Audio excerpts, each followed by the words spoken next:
ਤੈਨੂੰ ਸਭ ਪਾਸਿਓਂ ਬਲੌਕ ਕਰਤਾ ਨੀ ਤੇਰੇ ਦਿੱਤੇ ਤੋਹਫਿਆਂ ਨੂੰ ਤੇ ਰੱਖ ਵਿੱਚ ਪਾ ਕੇ ਬੱਲੀਏ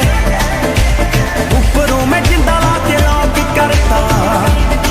ਨੀਂਦ ਚੈਨ ਨਾਲ ਆਈ ਜਦੋਂ ਅੱਖ ਸੀ ਮਲਾਈ ਉਦੋਂ ਸੁਪਨੇ ਚ ਕਰਨ ਤੂੰ ਲਾ ਦੇ ਆ ਗਈ ਨੀ ਮੈਂ ਪਹਿਲੇ ਵੀਕ ਖੋਜ ਹੋਇਆ ਦੂਜੇ ਵੀਕ ਪੈਗ ਲਾਏ ਤੀਜੇ ਵੀਕ ਵੇ ਤੇਰੀ ਯਾਦ ਆ ਗਈ ਨੀ ਮੈਂ ਪਹਿਲੇ ਵੀਕ ਖੋਜ ਹੋਇਆ ਦੂਜੇ ਵੀਕ ਪੈਗ ਲਾਏ ਤੀਜੇ ਵੀਕ ਵੇ ਤੇਰੀ ਯਾਦ ਆ ਗਈ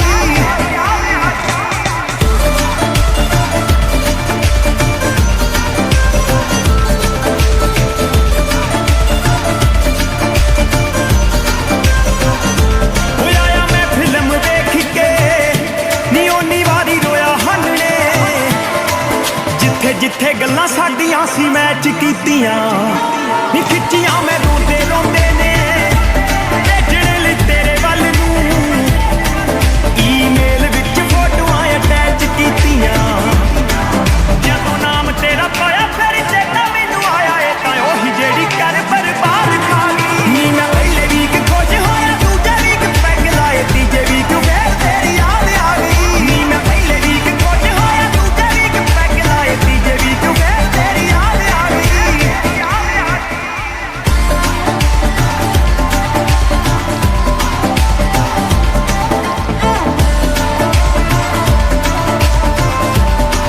I am done with you ਤੁਰ ਗਈ ਤੂੰ ਮੈਨੂੰ ਆਖ ਕੇ ਮੈਂ ਵੀ ਅੱਗੋਂ ਕਹਿਤਾ ਚੱਲ ਜਾਣਾ ਏ ਤਾਂ ਜਾ ਨੀ ਇੱਕੋ ਗੱਲ ਮਾਰੇ ਜੱਟ ਨੂੰ ਟੁੱਟੀਆਂ ਨੇ ਲੜ ਲੜ ਕੇ ਵੈਸੇ ਦਿਲਾਂ 'ਚ ਸੀ ਇੱਕ ਦੂਜੇ ਵਾਸਤੇ ਵਫਾ ਲਿਖੇ ਬੈਸ ਬੈਸ ਗਾਣੇ ਗਾਉਂਦੇ ਫਿਰਦੇ ਨੇ ਆਣੇ ਤਾਂ ਹੀ ਫੀਲਿੰਗ ਜਹੀ ਏ ਧੰਨਵਾਦ ਆ ਗਈ ਨੀ ਮੈਂ ਪਹਿਲੇ ਵੀਕ ਖੁਸ਼ ਹੋਇਆ ਦੂਜੇ ਵੀਕ ਪੈਗ ਲਾਏ ਤੀਜੇ ਵੀਕ ਫੇਰ ਦੇ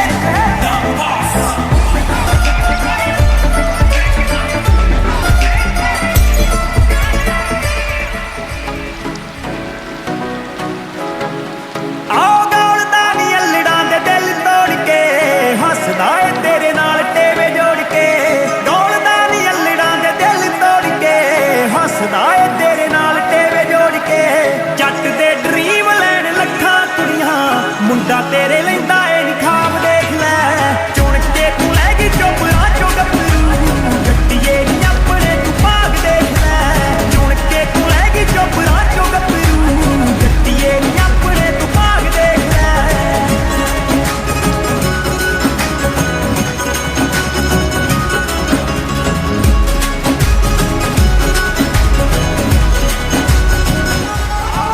ਆਓ ਵੀਰ ਸਾਰੇ ਕਹਿ ਕੇ ਬਾਈ ਬਾਈ ਮਿਲ ਕੇ ਝੰਡੀ ਸਰਦਾਰੀ ਦੀ ਬਣਾਈ ਮਿਲ ਕੇ ਜੱਟ ਜ਼ਿਮੀਦਾਰ ਉੱਤੋਂ ਮਿੱਠ ਬੋਲੜਾ ਹੈਂਡਸਮ ਕਿੱਥੇ ਆ ਜਵਾਈ ਮਿਲ ਕੇ ਮਾਪਿਆਂ ਦੀ ਮੇਰੇ ਦੀ ਤੂੰ ਗੱਲ ਛੱਡ ਦੇ ਸਹੁਰਿਆਂ ਨੂੰ ਹੋਣਾ ਜਿਹੜਾ ਲਾਭ ਦੇਖ ਲੈ ਚੁਣ ਕੇ ਤੂੰ ਲੈ ਗਈ ਚੋਪੜਾ ਚੋਂ ਗੱਭਰੂ ਜੱਟੀਏ ਨੀ ਆਪਣੇ ਤੂੰ ਭਾਗ ਦੇਖ ਲੈ ਚੁਣ ਕੇ ਤੂੰ ਲੈ ਗਈ ਚੋਪੜਾ ਚੋਂ ਗੱਭਰੂ ਜੱਟੀਏ ਨੀ ਆਪਣੇ ਤੂੰ ਭਾਗ ਦੇਖ ਲੈ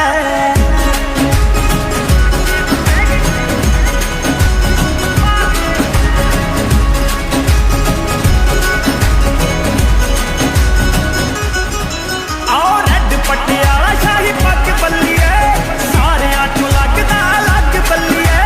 ਪਹਿਲੇ ਪਿਆਰ ਵਾਲੀ ਫੀਲਿੰਗ ਦੇ ਨਾਲ ਦਾ ਨਾਰਾਂ ਦੀਆਂ ਨੀਂਦਰਾਂ ਦਾ ਠੱਗ ਬੱਲੀਏ ਮਾਝੇ ਤੋਂ ਦੁਆਬੇ ਤੱਕ ਫੁੱਲ ਚੜਤਾ ਮੁੰਡੇ ਵਿੱਚ ਵੱਸਦਾ ਪੰਜਾਬ ਦੇਖ ਲੈ ਚੁਣ ਕੇ ਤੂੰ ਲੈ ਗਈ ਚੋਪੜਾ ਚੋਂ ਗੱਭਰੂ ਗੱਟੀਏ ਨੀ ਆਪਣੇ ਤੂੰ ਭਾਗ ਦੇਖ ਲੈ ਚੁਣ ਕੇ ਤੂੰ ਲੈ ਗਈ ਚੋਪੜਾ ਚੋਂ ਗੱਭਰੂ ਗੱਟੀਏ ਨੀ ਆਪਣੇ ਤੂੰ ਭਾਗ ਦੇਖ ਲੈ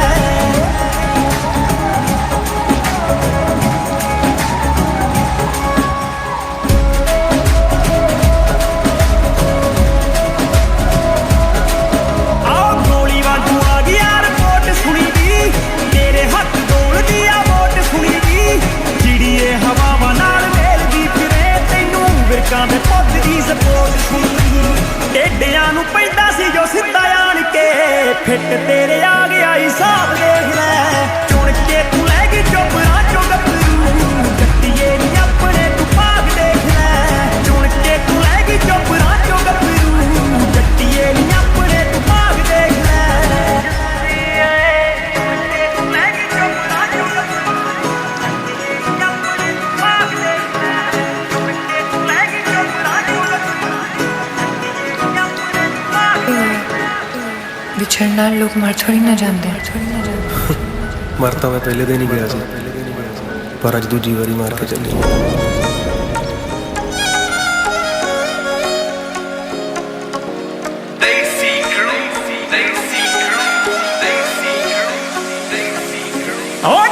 ਸਰਦਾਰਾਂ ਵਿੱਚ ਬਾਪੂ ਦਾ ਇਹ ਨਾਂ ਪੁੱਤ ਹੋਇਆ ਆਮ ਤੈਨੂੰ ਦਿਲ ਹਾਰ ਕੇ ਜਿਹਦੀ ਪ੍ਰੋਫਾਈਲ ਦੱਸੇ ਚੜਦਾ ਦੀ ਗੱਲ ਨਹੀਂ ਉਹ ਸੁਣਦਾ ਬਟਾਲਵੀ ਨੂੰ ਕੁੰਡੀ ਮਾਰ ਕੇ ਠੇਡੇ ਖਾਂਦਾ ਫਿਰਦਾ ਨਹੀਂ ਸੋਹਣੀਏ ਆਓ ਤੇਰੇ ਦਿਲ ਵਿੱਚੋਂ ਪੈਰ ਕੱਢ ਜਾਣ ਤੇ ਉਹ ਦੋ ਵਾਰੀ ਜੱਟ ਪਿੱਲਾ ਮਰਿਆ ਪਹਿਲਾਂ ਤੇਰੇ ਤੇ ਨਹੀਂ ਦੂਜਾ ਤੇਰੇ ਛੱਡ ਜਾਣ ਤੇ ਉਹ ਦੋ ਵਾਰੀ ਜੱਟ ਪਿੱਲਾ ਮਰਿਆ ਪਹਿਲਾਂ ਤੇਰੇ ਤੇ ਨਹੀਂ ਦੂਜਾ ਤੇਰੇ ਛੱਡ ਜਾਣ ਤੇ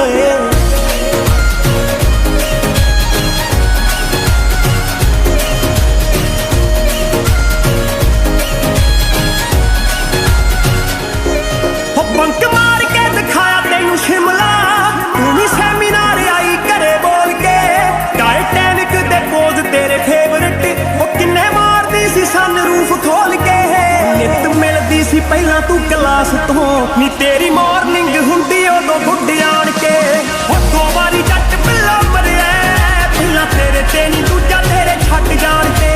ਉਹ ਦੋ ਵਾਰੀ ਜੱਟ ਪਿੱਲਾ ਮਰਿਆ ਪਹਿਲਾਂ ਤੇਰੇ ਤੇ ਨੀ ਦੂਜਾ ਤੇਰੇ ਛੱਡ ਜਾਣ ਤੇ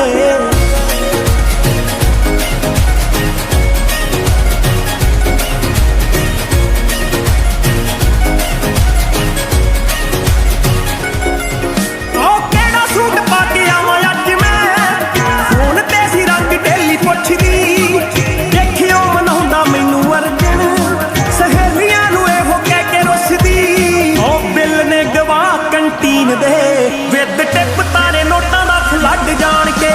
ਉਹ ਦੋ ਵਾਰੀ ਜੱਟ ਪਿੱਲਾ ਮਰਿਆ ਪਹਿਲਾਂ ਤੇਰੇ ਤੇ ਨਹੀਂ ਦੂਜਾ ਤੇਰੇ ਛੱਡ ਜਾਣ ਤੇ ਉਹ ਦੋ ਵਾਰੀ ਜੱਟ ਪਿੱਲਾ ਮਰਿਆ ਪਹਿਲਾਂ ਤੇਰੇ ਤੇ ਨਹੀਂ ਦੂਜਾ ਤੇਰੇ ਛੱਡ ਜਾਣ ਤੇ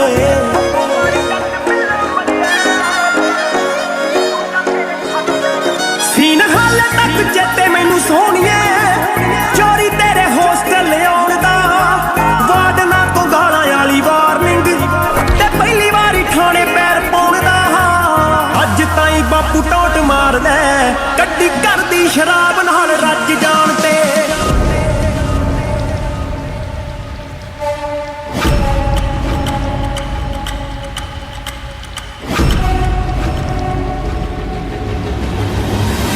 ਦੋ ਵਾਰੀ ਜੱਟ ਪਿੱਲਾ ਮਰਿਆ ਪਹਿਲਾਂ ਤੇਰੇ ਤੇ ਨਹੀਂ ਦੂਜਾ ਤੇਰੇ ਛੱਡ ਜਾਣ ਤੇ ਉਹ ਦੋ ਵਾਰੀ ਜੱਟ ਪਿੱਲਾ ਮਰਿਆ ਪਹਿਲਾਂ ਤੇਰੇ ਤੇ ਨਹੀਂ ਦੂਜਾ ਤੇਰੇ ਛੱਡ ਜਾਣ ਤੇ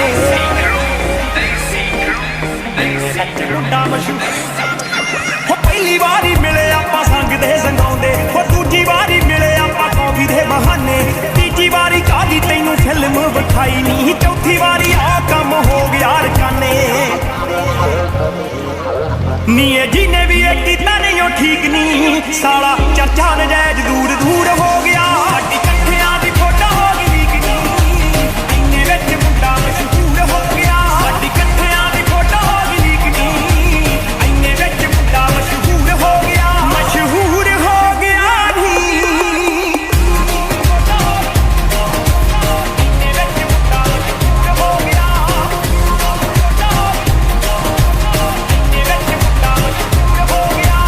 ਰਿਸ਼ਤੇਦਾਰਾਂ ਦੇ ਫੋਨ ਖੜਕ ਗਏ ਕੰਬਲ ਗਿਆ ਕਹਿੰਦੇ ਕਾਕਾ ਜੀ ਛੇਤੀ ਪਿੰਡ ਬੁਲਾ ਲਓ ਇਹਨੂੰ ਕਰਨਾ ਦੇਵੇ ਕੋਈ ਵਾਕਾ ਜੀ ਕਰਨਾ ਦੇਵੇ ਕੋਈ ਵਾਕਾ ਜੀ ਰਿਸ਼ਤੇਦਾਰਾਂ ਦੇ ਫੋਨ ਖੜਕ ਗਏ ਕੰਬਲ ਗਿਆ ਕਹਿੰਦੇ ਕਾਕਾ ਜੀ ਛੇਤੀ ਪਿੰਡ ਬੁਲਾ ਲਓ ਇਹਨੂੰ ਕਰਨਾ ਦੇਵੇ ਕੋਈ ਵਾਕਾ ਜੀ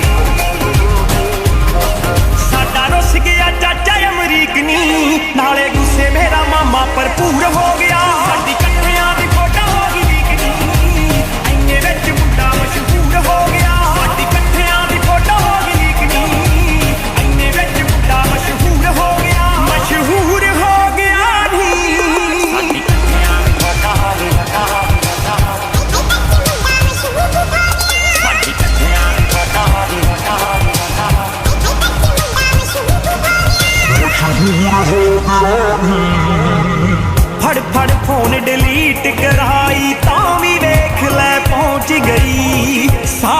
ਸੋਸ਼ਲ ਸਾਈਟਾਂ ਉੱਤੇ ਆਥਣ ਨੂੰ ਹੋ ਲੌਂਚ ਗਈ ਫੜ ਫੜ ਫੋਨ ਡਿਲੀਟ ਕਰਾਈ ਤਾਂ ਵੀ ਵੇਖ ਲੈ ਪਹੁੰਚ ਗਈ ਸਾਰੀਆਂ ਸੋਸ਼ਲ ਸਾਈਟਾਂ ਉੱਤੇ ਆਥਣ ਨੂੰ ਹੋ ਲੌਂਚ ਗਈ ਪੈ ਗਈ ਬਾਪੂ ਕੋਲੇ ਪੁੱਤ ਦੀ ਤਰੀਕ ਨੀ ਛੱਡ ਖਰੜ ਟਿਕਾਣਾ ਸੰਗਰੂਰ ਹੋ ਗਿਆ ਸਾਡੀ ਇਕੱਠਿਆਂ ਦੀ ਫੋਟੋ ਹੋ ਗਈ ਲੀਕ ਨੀ ਇੰਨੇ ਵਿੱਚ ਮੁੰਡਾ ਮਸ਼ਹੂਰ ਹੋ ਗਿਆ ਸਾਡੀ ਇਕੱਠਿਆਂ ਦੀ ਫੋਟੋ ਹੋ ਗਈ ਲੀਕ ਨੀ ਇੰਨੇ ਵਿੱਚ ਮੁੰਡਾ ਮਸ਼ਹੂਰ ਹੋ ਗਿਆ ਮਸ਼ਹੂਰ ਹੋ ਗਿਆ ਨੀ ਇੰਨੇ ਵਿੱਚ ਮੁੰਡਾ ਮਸ਼ਹੂਰ ਹੋ ਗਿਆ ਇੰਨੇ ਵਿੱਚ ਮੁੰਡਾ ਮਸ਼ਹੂਰ ਹੋ ਗਿਆ ਗੀਤਾ ਕਰਕੇ ਬੈਸ ਨਹੀਂ ਫੋਟੋ ਕਰਕੇ ਹੋ ਗਈ ਆ ਮੈਨੂੰ ਵੀ ਲੋਕੀ ਜਾਣਨ ਲੱਗ ਗਏ ਤੈਨੂੰ ਵੀ ਕਹਿੰਦੇ ਹੋ ਗਈ ਆ ਗੀਤਾ ਕਰਕੇ ਬੈਸ ਨਹੀਂ ਫੋਟੋ ਕਰਕੇ ਹੋ ਗਈ ਆ ਮੈਨੂੰ ਵੀ ਲੋਕੀ ਜਾਣਨ ਲੱਗ ਗਏ ਤੈਨੂੰ ਵੀ ਕਹਿੰਦੇ ਹੋ ਗਈ ਆ ਮੈਨੂੰ ਤੂੰ ਵੀ ਲੱਗੇ ਪਹਿਲਾਂ ਨਾਲੋਂ ਵੀਕ ਨਹੀਂ ਧੱਕਾ ਸਾਡੇ ਨਾਲ ਥੋੜਾ ਤਾਂ ਜ਼ਰੂਰ ਹੋ ਗਿਆ ਸਾਡੀ ਇਕੱਠਿਆਂ ਦੀ ਫੋਟੋ ਹੋ ਗਈ ਲੀਕ ਨੀ ਇੰਨੇ ਵਿੱਚ ਮੁੰਡਾ ਮਸ਼ਹੂਰ ਹੋ ਗਿਆ ਸਾਡੀ ਇਕੱਠਿਆਂ ਦੀ ਫੋਟੋ ਹੋ ਗਈ ਲੀਕ ਨੀ ਇੰਨੇ ਵਿੱਚ ਮੁੰਡਾ ਮਸ਼ਹੂਰ ਹੋ ਗਿਆ ਮਸ਼ਹੂਰ ਹੋ ਗਿਆ ਨੀ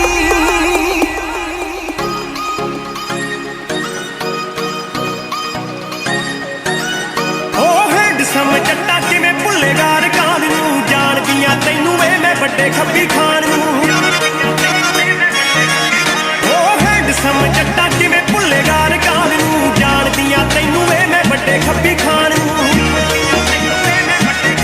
ਉਹ ਤੈਨੂੰ ਪੈਣਗੇ ਭੁਲੇਖੇ ਮੇਰੇ ਯੈਲੋ ਸੂਟ ਦੇ ਵੇ ਸਰੋਂ ਦੇ ਆ ਫੁੱਲਾਂ ਚੋਂ ਉਹ ਯਾਰਾਂ ਨੂੰ ਬੁਲਾਉਣ ਲੱਗੇ ਨਿਕਲਿਆ ਕਰੂ ਮੇਰਾ ਨਾਮ ਭੁੱਲਾਂ ਚੋਂ ਉਹ ਯਾਰਾਂ ਨੂੰ ਬੁਲਾਉਣ ਲੱਗੇ ਨਿਕਲਿਆ ਕਰੂ ਮੇਰਾ ਨਾਮ ਭੁੱਲਾਂ ਚੋਂ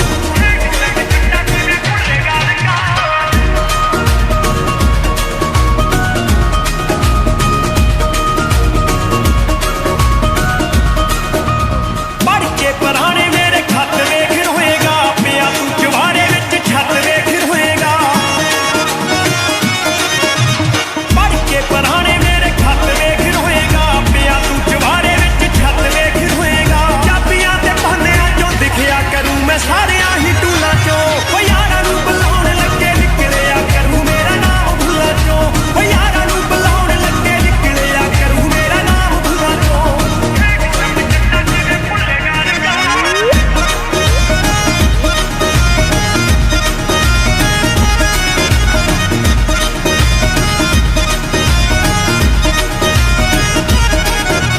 ਤੂੰ ਮੈਨੇ ਕਾਲਜ ਦੀ ਤੂੰ ਬੱਸ ਪਿੱਛੇ ਸੋਹਣਿਆ ਘੁੰਮਦਾ ਸੀ ਜਿਹੜੀ ਗੱਲੋਂ ਦੱਸ ਪਿੱਛੇ ਸੋਹਣਿਆ ਤੂੰ ਮੈਨੇ ਕਾਲਜ ਦੀ ਤੂੰ ਬੱਸ ਪਿੱਛੇ ਸੋਹਣਿਆ ਘੁੰਮਦਾ ਸੀ ਜਿਹੜੀ ਗੱਲੋਂ ਦੱਸ ਪਿੱਛੇ ਸੋਹਣਿਆ ਨਵੇਂ ਨਵੇਂ ਕਰਕੇ ਬੁਲਾਸ ਤੂੰ ਸੀ ਆਏ ਪਿੰਡਾਂ ਦੇ ਸਕੂਲਾਂ ਚੋਂ ਉਹ ਯਾਰਾਂ ਨੂੰ ਬੁਲਾਉਣ ਲੱਗੇ ਨਿਕਲਿਆ ਕਰੂ ਮੇਰਾ ਨਾਮ ਭੁੱਲਾਂ ਚੋਂ ਉਹ ਯਾਰਾਂ ਨੂੰ ਬੁਲਾਉਣ ਲੱਗੇ ਨਿਕਲਿਆ ਕਰੂ ਮੇਰਾ ਨਾਮ ਭੁੱਲਾਂ ਚੋਂ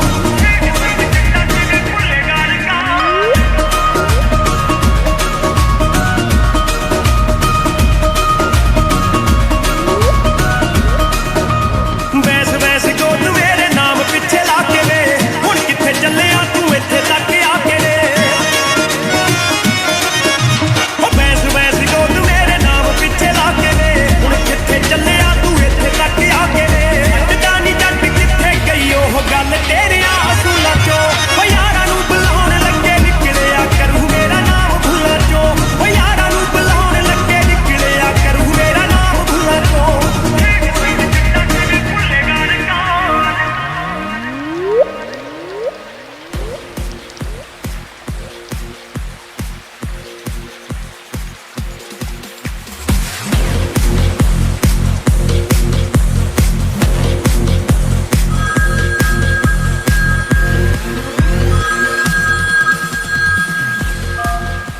ਸਦਕੇ ਤੇਰੇ ਹਾਣ ਦੀਏ ਤੂੰ ਵਿਆਹ ਕਰਵਾ ਲਿਆ ਹੋਰ ਕਿਤੇ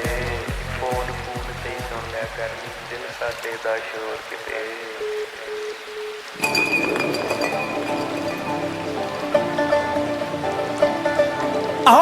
ਨਿੱਤ ਤਾਂ ਮੈਂ ਗੋਰੀਏ ਇਹ ਦੁੱਖ ਵੀ ਨਹੀਂ ਯਾਦ ਕਰਦਾ ਮੇਰੇ ਖਾਸ ਯਾਰ ਬੇਲੀ ਜਾਣਦੇ ਤੈਨੂੰ ਕਿੰਨਾ ਸੀ ਪਿਆਰ ਕਰਦਾ ਹੋ ਮੁੰਡਾ ਅੱਜ ਵੀ ਤੂੰ ਚਿੱਟੀ ਵਿੱਚ ਨਹੀਂ ਕਿ ਤੂੰ ਭਾਲਦੀ ਸੀ ਕੀ ਬੱਲੀਏ ਤੇਰੀ ਯਾਦ ਨਾਲ ਆਉਣੀ ਚਾਹੀਦੀ ਹੋ ਇੱਕ ਬੋਤਲ ਫਰੀ ਬੱਲੀਏ ਤੇਰੀ ਯਾਦ ਨਾਲ ਆਉਣੀ ਚਾਹੀਦੀ ਹੋ ਇੱਕ ਬੋਤਲ ਫਰੀ ਬੱਲੀਏ ਠੇਕੇ ਵਾਲਾ ਵੀ ਨਾ ਤਾਰ ਕਰਦਾ ਨਾ ਲੱਗੇ ਨੋਟਾਂ ਦਾ ਢੀ ਬੱਲੀਏ ਤੇਰੀ ਯਾਦ ਨਾਲ ਆਉਣੀ ਚਾਹੀਦੀ ਹੋ ਇੱਕ ਬੋਤਲ ਦਾ ਬਾਸ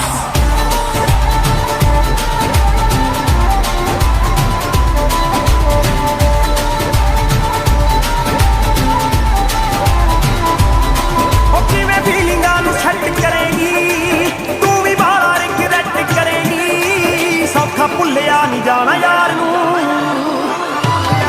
ਲੁੱਟੀ ਮੇਰੇ ਨਾਲ ਬਹਾਰ ਆਊਗੀ ਨਾਲੇ ਚੇਤੇ ਮੇਰੀ ਕਾਰ ਆਊਗੀ ਮੈਂ ਤਾਂ ਪੈਗ ਪੁੱਗ ਲਾ ਕੇ ਸਾਰ ਨੂੰ ਤੈਨੂੰ ਪੈਣਗੇ ਭੁਲੇਖੇ ਜੱਟ ਦੇ ਦੂਰੀ ਜਾਣੀ ਨਾ ਜਾਈ ਬੱਲੀਏ ਤੇਰੀ ਯਾਦ ਨਾਲ ਆਉਣੀ ਚਾਹੀਦੀ ਹੋ ਇੱਕ ਬੋਤਲ ਫਰੀ ਬੱਲੀਏ ਤੇਰੀ ਯਾਦ ਨਾਲ ਆਉਣੀ ਚਾਹੀਦੀ ਹੋ ਇੱਕ ਬੋਤਲ ਫਰੀ ਬੱਲੀਏ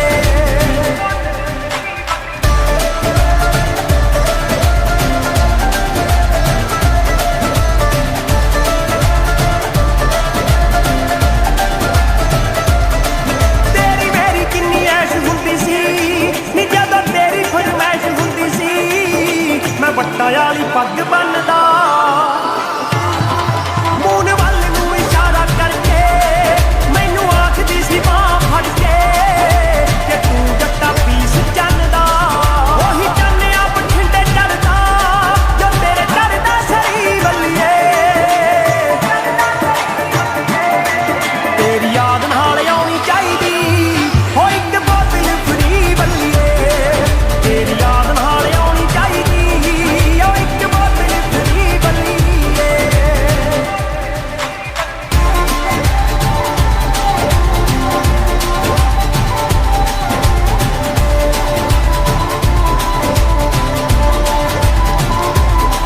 ਦੱਸ ਮੇਰੇ ਵੱਲੋਂ ਰਹਿ ਗਈ ਕੀ ਕਮੀ ਮੈਂ ਤਾਂ ਭੁੱਲ ਕੇ ਕਰੀ ਗੋਰੀਏ ਤੂੰ ਕੈਸਾ ਜੱਟ ਨੂੰ ਸੰਭਾਲ ਕੇ ਗਈ ਕਪਤਾਨ ਜੱਟ ਦੀ ਬਿੱਲੋ ਹੱਟੀ ਉੱਤੇ ਸੌਂਦੀ ਹੁੰਦੀ ਸੀ ਉਸੇ ਉੱਤੇ ਦੀਵਾ ਮਾਰ ਕੇ ਗਈ ਮੇਰੇ ਯਾਰ ਬੇਲੀ ਤਾਨੇ ਮਾਰ ਲੈ ਪੀ ਕੇ ਕਰਦੇ ਖਰੀ ਬੱਲੀਏ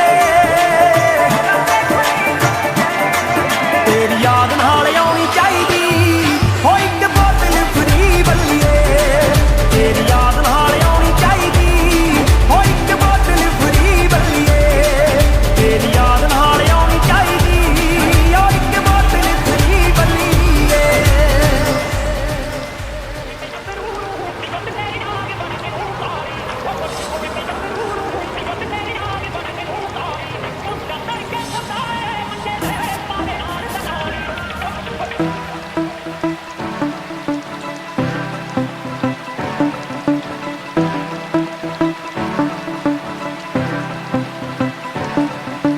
ਆਪਣੇ ਮਹਾਲੀ ਸ਼ਹਿਰ ਵਾਲੀਏ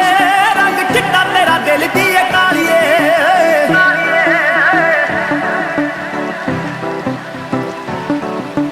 ਆਪਣੇ ਮਹਾਲੀ ਸ਼ਹਿਰ ਵਾਲੀਏ ਰੰਗ ਚਿੱਟਾ ਤੇਰਾ ਦਿਲ ਦੀ ਏ ਕਾਲੀਏ ਹੋ ਚੰਡੀਗੜ੍ਹ ਵੀ ਚੰਡਾਲਗੜ੍ਹ ਲੱਗਦਾ ਸੱਟ ਸਾਨੂੰ ਮਾਰ ਗਈ ਕਰਾਰੀ ਅਲੀੜੇ ਓ ਗੱਭਰੂ ਜੀ ਮਿਸ਼ਰੀ ਦੀ ਡਲੀ ਵਰਗਾ ਭੋਰ ਭੋਰ ਖਾ ਗਈ ਤੇਰੀ ਯਾਰੀ ਅਲੀੜੇ ਇੱਕ ਗਈ ਜ਼ਮੀਨ ਤੇਰੇ ਕਰਕੇ ਸੱਸੇ ਕੰਨਾਂ ਰਾਣੇ ਨੂੰ ਬਿਹਾਰੀ ਅਲੀੜੇ ਗੱਭਰੂ ਜੀ ਮਿਸ਼ਰੀ ਦੀ ਡਲੀ ਵਰਗਾ ਨੀ ਭੋਰ ਭੋਰ ਖਾ ਗਈ ਤੇਰੀ ਯਾਰੀ ਅਲੀੜੇ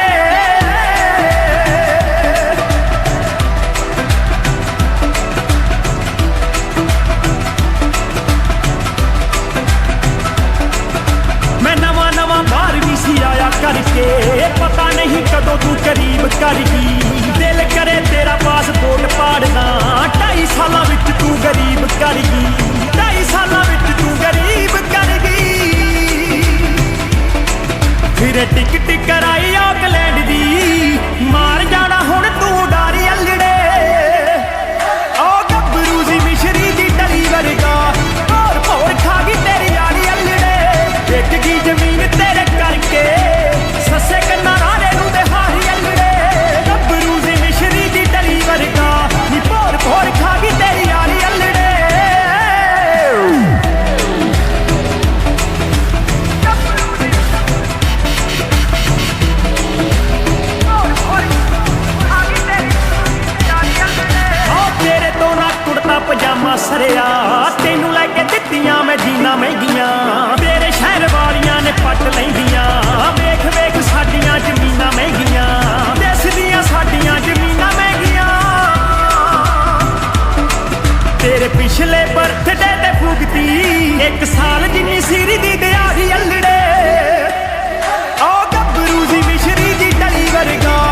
वे सारे शहर वाले जट्टा खांदे ते चोखार ने जोड़िया करीम नाल चुनवे दे यार ने हेडलाइन बड़े वे तू नित अखबार दी नेगेटिव इमेज बनाई फिर यार दी लोकां दी गल्लां सुने मैं गैस मारदी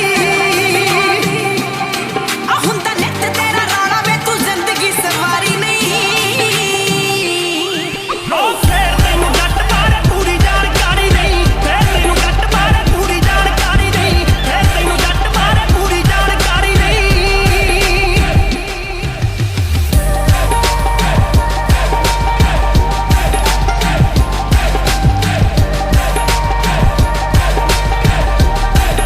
आ मत्थे ते त्योड़ियां ते नाल तिन चार ने यारा दी यारी नू अज हो गए 8 साल ने ली बेसी उत्ते वे तू पंगियां च आउना आ अड़े फड़े कईयां दे मैं मसले कढाउना आ वैलियां दी ढाणी नू तू जट्टा फिरे तकदा मारे ते गरीबी उत्ते हथ नहीं मैं चकदा ਓਏ ਅੰਤ ਮਾੜਾ ਇਨਾ ਕੰਮਾਂ ਦਾ ਤੂੰ ਗੱਲ ਏ ਵਿਚਾਰੀ ਨਹੀਂ ओ फिर तैनू जट बारे पूरी जानकारी नहीं फिर तैनू जट बारे पूरी जानकारी नहीं फिर तैनू जट बारे पूरी जानकारी नहीं ਵੇ ਤੇਰੀ ਪਪੂਲੈਰਿਟੀ ਦੀ ਪੀਕ ਤੇ ਗਰੋਥ ਹੈ कहीं ना दे हाथी जट बड़िया भी बहुत ਆ है ਛੱਡ ਦੇ ਲੜਾਈਆਂ ਕੋਈ ਕੰਮ ਕਰ ਚੱਜ ਦੇ मेरा नी कसूर जान जान विच वजदा ਆ ਪੈਰੀਆਂ ਨੂੰ ਜੱਟਾਂ ਨੰਗੇ ਪੈਰ ਤੂੰ ਦੜਾਵੇਂ प्यार नाल किथे गल समझ ते आवे ਓ ਤੇਰੀ ਲਾਈਫ ਵਿੱਚ ਮੁੱਕਣੀ ਹੈ ਖੱਜਲ ਖਵਾਰੀ ਨਹੀਂ ओ फिर तैनू जट बारे पूरी जानकारी नहीं फिर तैनू जट बारे पूरी जानकारी नहीं फिर तैनू जट बारे पूरी जानकारी नहीं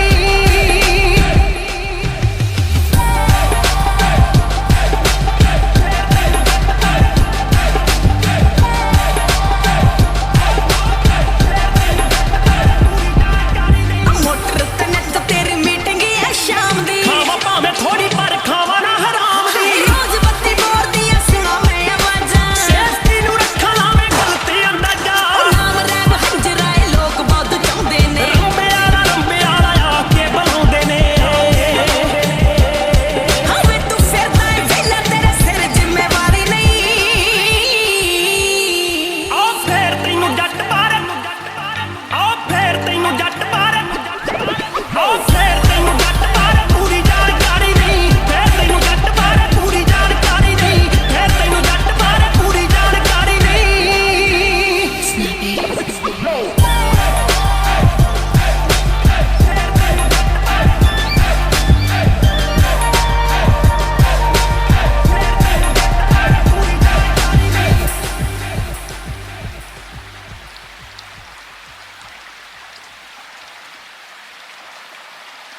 छिड़कदी रहन लागी निकाल दियां तो पहिला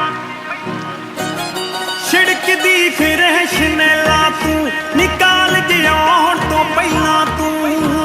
ਲੈਫਟ ਸਾਈਡ ਠੋਡੀ ਤੇ ਬਲੈਕ ਦਿਲ ਨੀ ਜਿਹਦੇ ਉੱਤੇ ਮਿੱਤਰਾਂ ਦਾ ਆਇਆ ਦਿਲ ਨੀ ਆ ਤਾਂ ਕੰਮ ਬਿਲਕੁਲ ਰਾਈਟ ਕਰਤਾ ਓ ਇੰਨੀ ਸੋਹਣੀ ਰੱਬ ਨੇ ਬਣਾ ਕੇ ਬੱਲੀਏ ਤੇਰਾ ਦਾ ਫਿਊਚਰ ਬਰਾਈਟ ਕਰਤਾ ਓ ਤੈਨੂੰ ਇੰਨੀ ਸੋਹਣੀ ਰੱਬ ਨੇ ਬਣਾ ਕੇ ਬੱਲੀਏ ਤੇਰਾ ਦਾ ਫਿਊਚਰ ਬਰਾਈਟ ਕਰਤਾ ਓਏ ਹੋਏ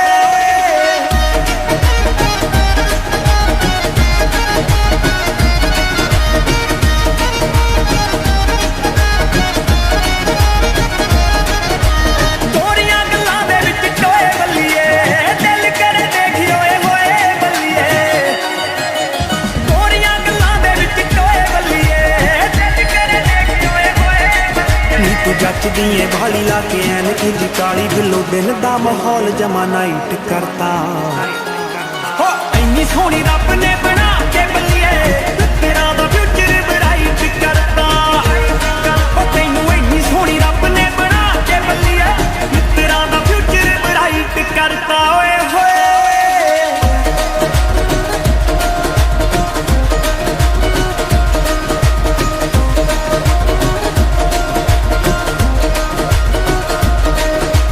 ਪਾਉਂਦੀ ਤੇਰੀ ਝਾਂਜਰ ਪਵਾੜੇ ਬੱਲੀਏ ਲੜ ਪਏ ਸੀ ਮੁੰਡੇ ਫਗਵਾੜੇ ਬੱਲੀਏ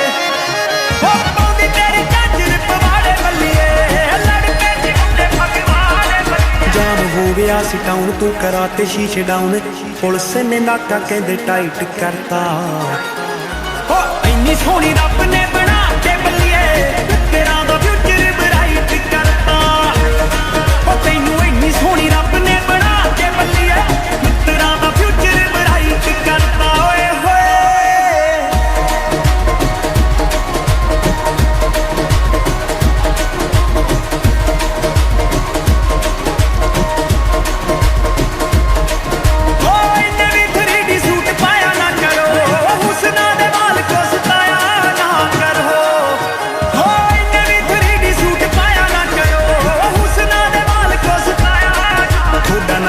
जनाब करे सिफता पंजाब का ही वैस वैस नहीं मीठी तेरा इंट करता हो इन्नी सोहनी रब ने बना के बल्लिए तेरा दा फ्यूचर ब्राइट करता हो तैनू इन्नी सोहनी रब ने बना के बल्लिए तेरा दा फ्यूचर ब्राइट करता हो तैनू इन्नी सोहनी रब ने बना के बल्लिए तेरा दा फ्यूचर ब्राइट करता ओए होए ले नस के मन पर तारे कटले नस के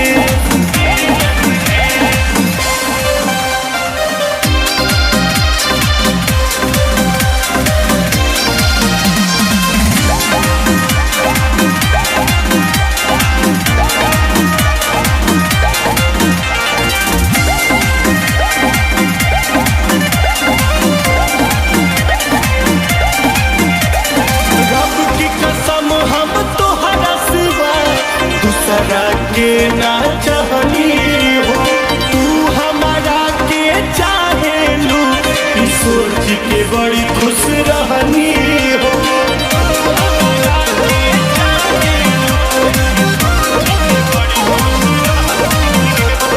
रब की कसम हम तुम्हारा सिवा दूसरा के ना चाहनी हो तू हमारा के चाहे लू सोच के बड़ी खुश रहनी हो।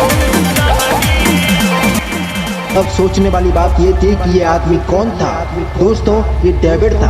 जो फिल्म की स्टार्टिंग में दिखा था। ये यहाँ पर एलिजाबेथ के साथ आया था। डेविड इन सभी को एलियन के बारे में सब कुछ बता देता है। डेविड ने यहाँ पर कई चीज़ों पर एक्सपेरिमेंट भी किए होते हैं। वो बहुत ही स्वार्थी हो चुका था। हमें यहाँ पर पता चलता है कि वो जब यहाँ पर आया था तो यहाँ पर कई सारे लोग रहते थे, लेकिन डेविड ने उन सभी को मार दिया था, यानी कि मौत की नींद सुला दिया था, क्योंकि डेविड ने उन सभी पर एक्सपेरिमेंट किए। तो ये बातें दूसरे रोबोट को बता रहा हूँ। दोस्तों, ये डेविड था जो फिल्म की स्टार्टिंग में दिखा था। ये यहाँ पर एलिजाबेथ के साथ आया था। डेविड इन सभी को एलियन के बारे में सब कुछ बता देता है। डेविड ने यहाँ पर कई चीज़ों पर एक्सपेरिमेंट भी किए होते हैं। वो बहुत ही स्वार्थी हो चुका था। हमें यहाँ पर पता चलता है कि वो जब यहाँ पर आया था तो यहाँ पर कई सारे लोग रहते थे, लेकिन डेविड ने उन सभी को मार दिया था, यानी कि मौत की नींद सुला दिया था, क्योंकि डेविड ने उन सभी पर एक्सपेरिमेंट किए। वो ये बातें दूसरे रोबोट को बता रहा होता है। वो कहता है कि तुम ये बातें किसी और को नहीं बताओगे, क्योंकि तुम भी मेरी तरह हमला कर दिया होता है। और देखते ही देखते वो सब ही उसे अपना भोजन बना लेते हैं। और मेलिनी और साथी भी वहाँ पहुँचते हैं, लेकिन वो भी उन हाइब्रिड बच्चों के प्लान का एक हिस्सा होता है। वो बच्चे अब उन्हें भी घेर लेते हैं। इसके बाद मेलिनी और उनके बीच एक फाइट होती है, जिसके बाद वो बच्चे वहाँ से भाग जाते हैं। अब ये सभी लैब पहुँच जाते हैं। वहाँ मौजूद कैलरिन अब लैब में एक गैस फैला देती है, जिसकी वजह से कैलरिन को छोड़ सभी बेहोश हो जाते हैं। इसके बाद डॉक्टर मेलिनी को घसीट कर ऑपरेशन के लिए ले जाती है। अब ये सच सामने आता है कि डॉक्टर कैलरिन को एक ब्लड इन्फेक्शन, लेकिन इनमें से कोई भी उसकी बातों पर विश्वास नहीं करता। अब सिवाज एलेक्स को उसकी कैंपिंग वाली जगह पर ले चलने को कहता है। इसके बाद एलेक्स इनके साथ आगे बढ़ने लगती है। रास्ते में इनको एक पलटी हुई बस मिलती है। नेट जब उस बस को चेक करता है तो उसमें एक गन और एक चाबी मिलती है। मिली हुई गन को नेट अपने पास छुपा लेता है, जिसे वो वोल्टर को दे देता है। गाड़ी को खोलने पर इनको उसमें ढेर सारा पैसा मिलता है। सिवाज सबको दो भाग लेकर आगे चलने को कहता है, लेकिन वोल्टर जख्मी था, इसलिए वो बैग ढोने से इनकार कर देता है। सिवाज के फोर्स करने पर वोल्टर उस पर नेट की दी हुई गन के साथ हमला करने की कोशिश करता है। लेकिन उसमें गोली नहीं होती। सिवाज को इससे बहुत गुस्सा आता है और वहाँ जितने भी पिग आते हैं वो इन्फेक्टेड होते हैं जो किसी को भी नुकसान पहुंचा सकते हैं, इसलिए वो उन्हें मार देती है। अब ये लोग मैकेनिक की तलाश में उस औरत के साथ उसके घर पहुंचते हैं। अब बातों ही बातों में हेनरी का जिक्र होता है जो वो उनसे हेनरी के लुक के बारे में पूछती है और एक फ़ोटो भी दिखाती है। वो कहती है कि हेनरी उसका कजिन है। ये सुनते ही दोनों काफ़ी घबरा जाते हैं और वहाँ से जाने का फैसला करते हैं। अब सीन शिफ्ट होता है और दिखाया जाता है कि कैबिन के पास एक लेडी इंस्पेक्टर आती है जिसका नाम विंगस्टन होता है। उसे पोल बताता है कि उन पर एक इन्फेक्टेड इंसान ने अटैक कर दिया था। वो अब रिपोर्ट लिखती है, लेकिन उस वक्त उस इंस्पेक्टर का बिहेव थोड़ा अजगर्द होता है। वो जब जूते निकालता है तो वो हैरान रह जाता है। वो देखता है कि उसका पैर एक भेड़ की तरह हो गया है। अब उन्हें कई भेड़ अपनी ओर आते हुए नजर आते हैं। ये देखते ही वो भागने लगते हैं। भागते भागते एक लैब में चले जाते हैं जहाँ भेड़ों पर एक्सपेरिमेंट किया गया था। वहाँ उन्हें बिना खाल की एक भेड़ नजर आती है जिस पर एक्सपेरिमेंट किया जा रहा था। इसी बीच एक साइंटिस्ट वहाँ आ जाती है। वो उनसे पूछती है कि आप लोग यहाँ क्या कर रहे हो, और काफ़ी गुस्सा करने लगती है और एंगर भी वहीं होता है। हेनरी उससे इसके बारे में पूछता है तो वो कहता है कि मैंने इसके मूवी के बजट के बारे में कुछ गोलमाल है। इसी बीच हमें एक और पास्ट का सीन दिखाया जाता है जहाँ पर हम देख पाते हैं कि अनामिका अपनी लाइफ अपनी मर्जी से नहीं बल्कि अपनी माँ की मर्जी से जी रही है और उसे ये पता चलता है कि उसके पति और उसकी माँ ने बैंक अकाउंट के सारे पैसे निकाल लिए हैं। ये बात जानकर वो अपने प्रेमी के पास चली जाती है और उससे कहती है कि आई एम विद यू, यानी कि मैं तुम्हारे साथ हूँ। और फिर आगे कहती है कि मैं तुम्हारे साथ लंदन जाने के लिए तैयार हूँ। जिसके बाद अनामिका अपने घर पर आती है तो हम देख पाते हैं कि उसका पति कोई कॉन्टेक्ट नहीं हो पाता है। अब डिलन यही सोच रहा था कि ये सब थ्रेडियस की गेम है क्योंकि सारे हॉर्समैन्स ने मिलकर उसको अरेस्ट कराया था और थ्रेडियस कहता है कि ये सब मैंने नहीं कराया है, लेकिन मैं ये जानता हूँ कि ये सब कैसे हुआ है और इस टाइम पे हॉर्समैन्स कहाँ पर है और मैं तुम्हें उनके पास लेकर जा सकता हूँ, लेकिन ये तभी पॉसिबल होगा जब मैं जेल से बाहर आऊँ। उधर हम चारों हॉर्समैन्स को एक मैजिक शॉप में देखते हैं और यहाँ पर डैनियल आई कम्युनिटी को कॉन्टेक्ट करता है क्योंकि वोल्टर की बात मानने का भी उनका एक रीज़न था कि वो उस चिप को चुरा कर आई को दे देंगे और इसलिए डैनियल अब आई को कॉन्टेक्ट करता है और अब वो बहुत ज़्यादा अलग सिक्योरिटी से लड़ूंगा। एजेंट टीनेजर लड़ाई शुरू कर देता है लेकिन फाइनली एनेबिस उसको पकड़ लेती है तो एनेबिस सबके सामने लाइव आके उस बच्चे को मार देती है। उसके बाद रेड टैलियन कहता है कि मैं उसे छोड़ूंगा नहीं, तो वो उसके पास उसके अड्डे पर जाता है और वहाँ जाकर उसे मारने की कोशिश करता है, लेकिन रेड टैलियन भी मारा जाता है। जब प्रेसिडेंट को इस बात का पता चलता है तो वो परेशान हो जाता है कि ऐसे कैसे हो सकता है, रेड टैलियन कैसे मर सकता है। राइट हुक ने एक और बच्चे को ट्रेनिंग दी थी जिसका नाम है लिटिल विंगर्स। वो भी मार्वलस मैन जैसा होता है और उसे बेचता है एनेबिस के अड्डे पर। वहाँ जाकर वो तबाही मचा देता है और सबको मार देता है। नाइट हुक कॉर्टेक्स से नजर आता है जिसके पास कई भेड़ें होती हैं। उसे अचानक भेड़ों की आवाज़ आने लगती है जो बेहद डरी हुई मालूम होती है। इस बीच कोई चीज़ जमीन के अंदर से ही फ्रेड को नीचे की ओर खींचने लगती है। इसके बाद सभी भेड़ भी मारी जाती हैं। अब वहाँ मैकी और अर्ल आते हैं। वो इस भयानक नज़ारे को देखकर बेहद घबरा जाते हैं।